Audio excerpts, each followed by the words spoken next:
After Stanford, I, of course, wanted to put my studies to work, but San Francisco in the 50s was a sleepy town. And even though I had recommendations from the head of the Hoover Institute and all sorts of things, entry, there was nothing that really connected except volunteer work, working for the World Affairs Council or something along that line.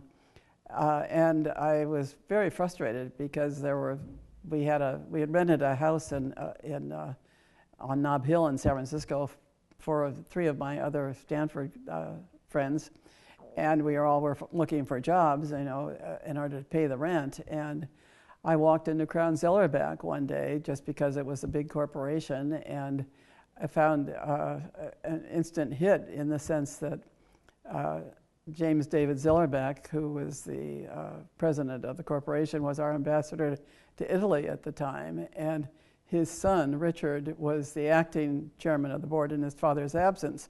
And Richard had gone to Stanford, and I had no introduction to Crown Zellerbach, but the Stanford connection hit a bell, and they said, there's a complication here.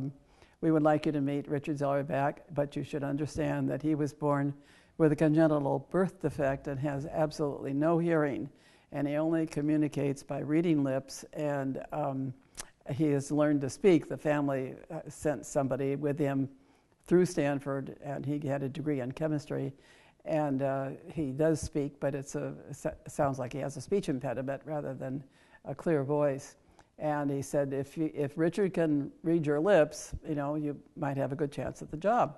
So I met Richard, and the rest is history. It worked, and I worked for them for 3 years.